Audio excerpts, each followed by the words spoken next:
topic natin, menopause at perimenopause. Isa sa sintomas nito ay nawawalan ng interes sa pagtatalik. Kasi bakit?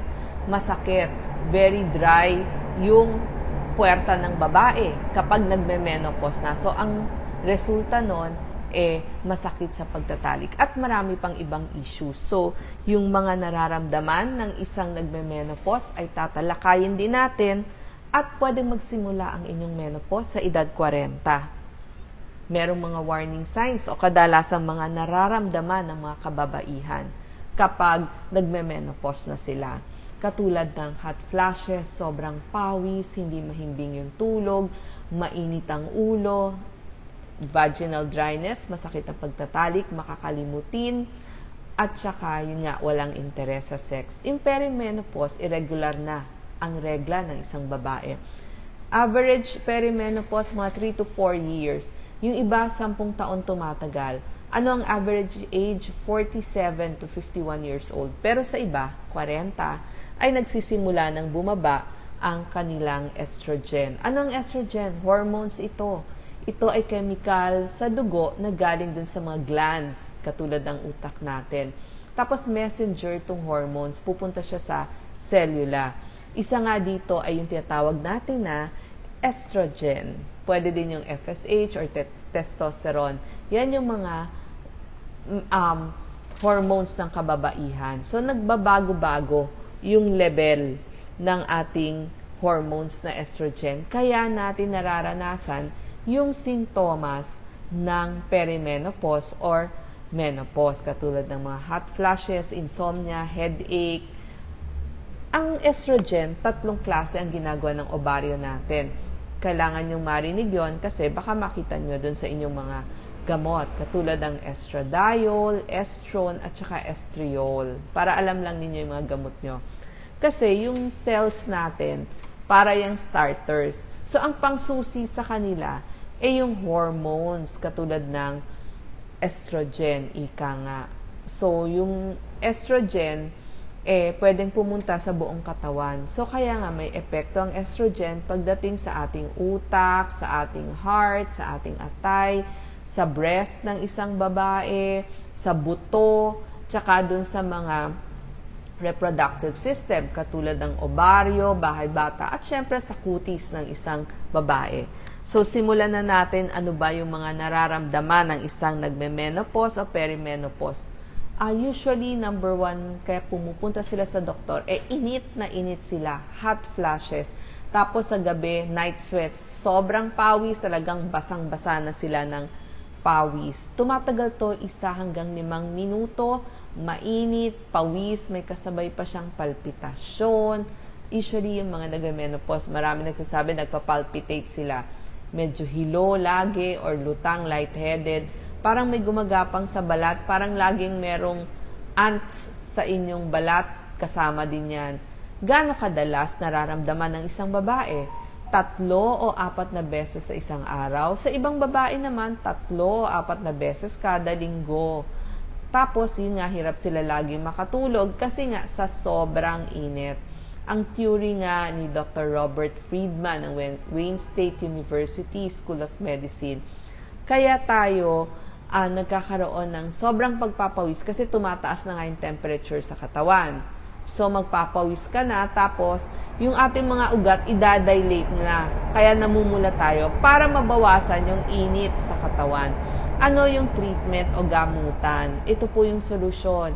Gumawa ho kayo ng diary. Isulat nyo yung mga triggers. Bakit kayo pinapawisan? Baka naman maiinit ang iniinom nyo.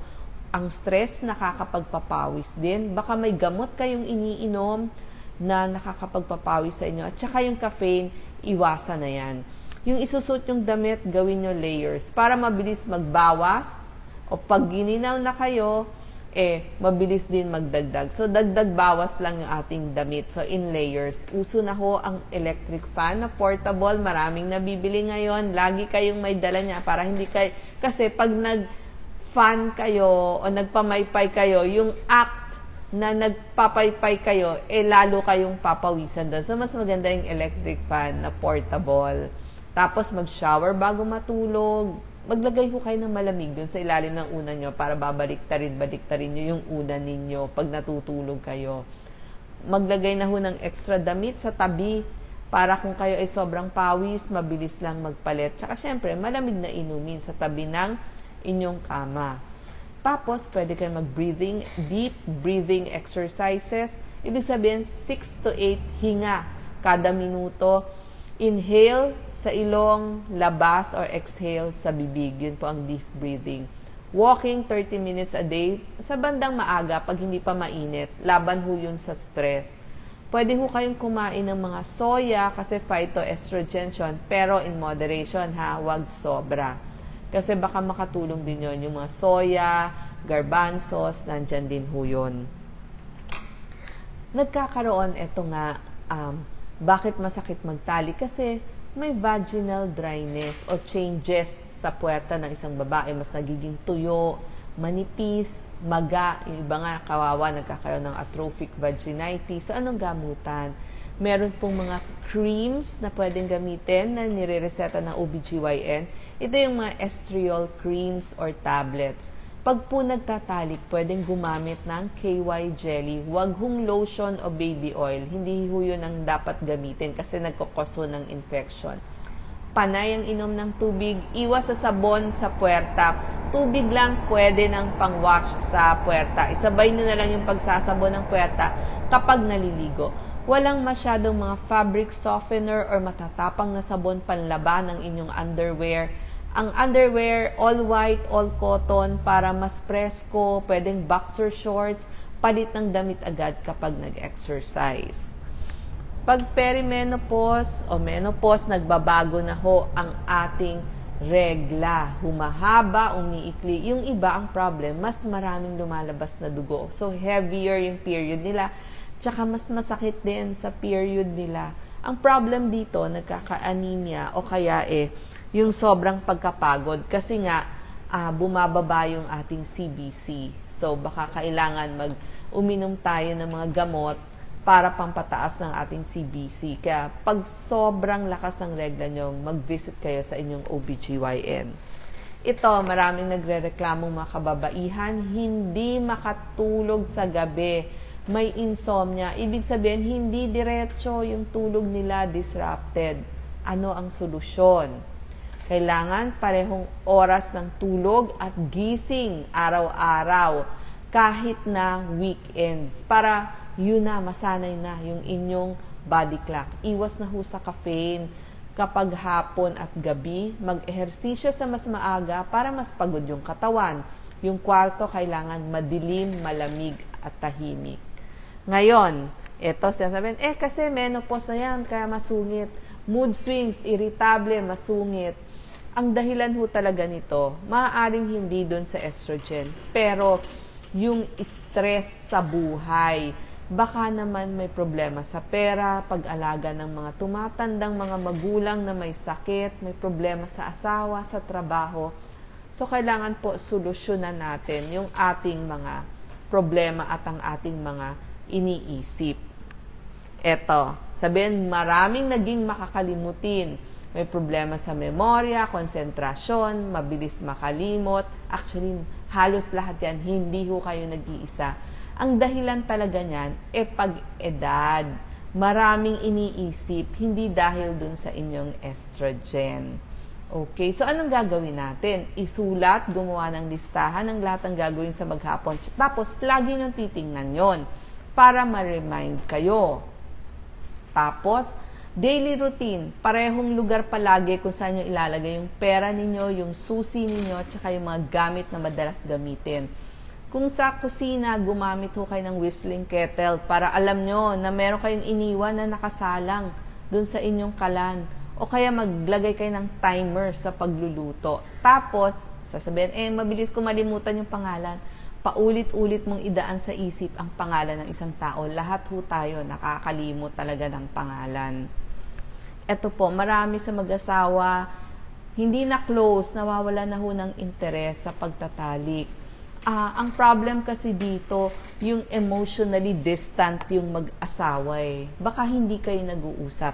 Alam nyo po, yung lalaki na dumadaan din sa andropause, humingi ho tayo ng tulong sa ating mga urologist or yung doktor ng kalalakihan. Baka nahihiya lang siyang magsabi sa'yo. Tapos yung mga babae, dahil nga may kirot or may iba pang nararamdaman, masakit sa puwerta, makati sa puwerta, pumunta naman ho tayo sa ating mga OBGYN.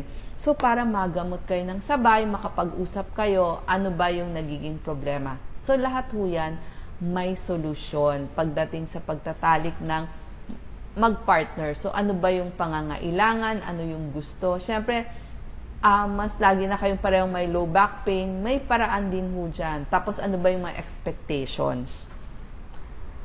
Marami tumataba kapag umeedad na, kasi talaga hindi physically active o hindi nag-e-ehersisyo, tamad or busy mag-exercise.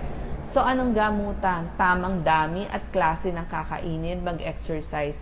Magtimbang ho kayo once a week. Tapos, isama nyo na, i-measure nyo yung waistline nyo kada isang linggo. Tapos, mura na ho ang pedometer ngayon para mas makapaglakad kayo sa mga malls, sa mga parks o dun sa loob ng village ninyo. Problema din, hindi na mapigil yung pag-ihi o kaya minsan tumatagas, pag tumawa, bumahing, umubo. Kasi po, pagbaba ng estrogen, yung lining o daanan ng ihi numinipis din. Bukod pa dun sa panganganak. So, kailangan bladder training o pinipigil. Tapos, meron din tayong tinatawag na Kegels exercises. Taas, baba. Pati po sa kalalakihan yon. At pwede ho tayong mag-consult urogynecologist. Ito yung dun sa pag-ihi ng mga kababaihan. Iwas din ho ng mga nagpapaihi ng mga inumin para hindi kayo ihi ng ihi. Tapos, syempre, problema din, kumukulubot yung ating kutis. So, kailangan, dahil lahuyan sa lahi, tsaka sa genes. Tsaka, syempre, pag umidad, parang mas lumiliit yung facial bone natin. Dito, kailangan yung mga moisturizer, hindi kailangang mahal. Pwede ho ang mumurahin. Pareho lang ho epekto nun. Tapos, pwede kayo magpayong, yung dark payong, tsaka sombrero, sunscreen, at sunblocks. Yung iba din ho, nagsasabi masakit ang ulo nila.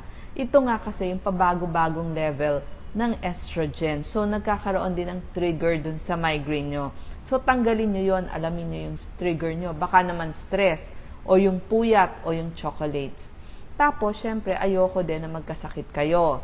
Pag umeedad, mas nagkakaroon ng high blood. So, kailangan ginagamot ang high blood para hindi din tayo ma-stroke.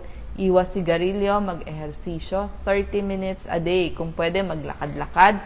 Sa break time, sa trabaho ninyo, maghagdan, imbes na mag-elevator, magbaon lagi ng rubber shoes para makapaglakad-lakad kayo. Mas kakainin gulay, prutas, isda, at saka yung mga nuts o mani. Iwas po yung mga maaalat. Tapos, syempre, konti lang ang dami. Portion pa din. Wag ho laging 2 bandehado. 3 beses lang ho kayo kakain. At kung pwede, may 2 maliit na merienda. Wag hong panay-panay ang nguya sa buong maghapon. Hindi yung napakadaming beses kumakain sa maghapon. Iwas na rin sa mga matatamis na inumin kasi nakakapagpatabayan. So, para makaiwas sa stroke, gamutin yung high blood nyo, tamang timbang, tsaka syempre kung meron kayong mga irregular heartbeats, ipagamot nyo yan.